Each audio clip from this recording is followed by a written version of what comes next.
Okay, welcome back to the Poetics of DIY, and today we're going to do some paint stripping tips and how to bang in a little nail without hurting your fingers. So let's get to it.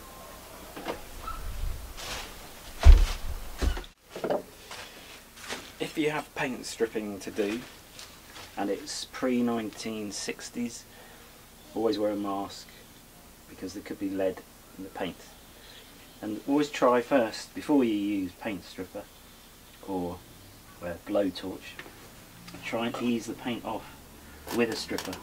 You'll find you might well be able to just gently get under the initial layer and prise away, and you'll be surprised how easy it is to just, once you start, to get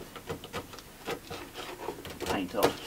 It often isn't adhering very well anyway, because it will have been on there so long and maybe won't have been applied so well, and you can have a very satisfying time just finding out ways of getting that off.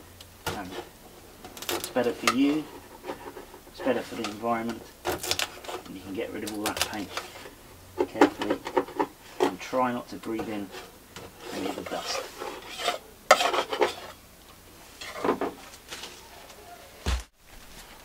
So, if you've got a panel of something that's been overpainted and you want to preserve the original colour, go back to it. There's plenty of ways to nibble off, if you've got the time, the paint.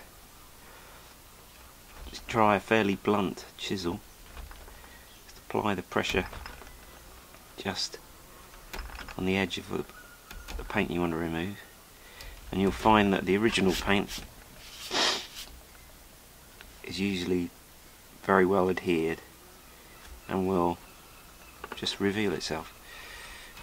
Obviously it takes a bit of time, but this is a better way for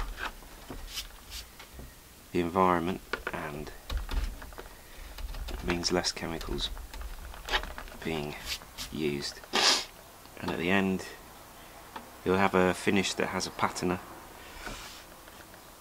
rather than this rather, I'm not so keen on this colour, but it is not very well applied either. There's brush marks in it, and I prefer this original colour, and I think as long as it's not too badly damaged somewhere, I prefer the finish. So,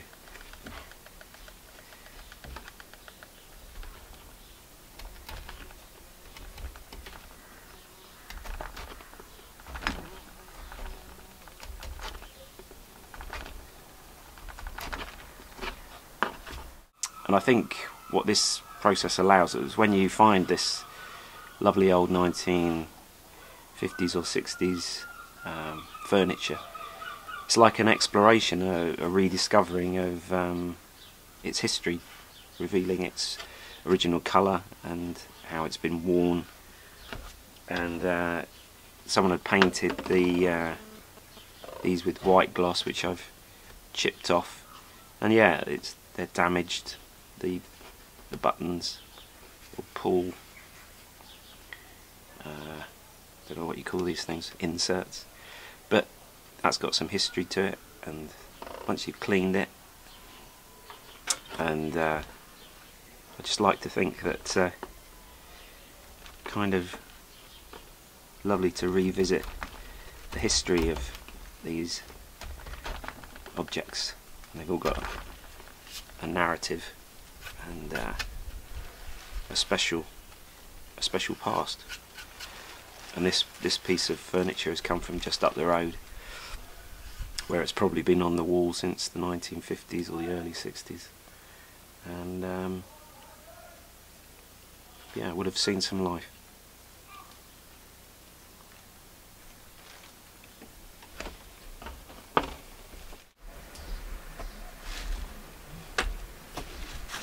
If you've got a tiny nail to bang in that's difficult to hold with your fingers, use a clothes peg, just let the point protrude out the bottom, hold it in place carefully with a few knocks until it's in place, and then simply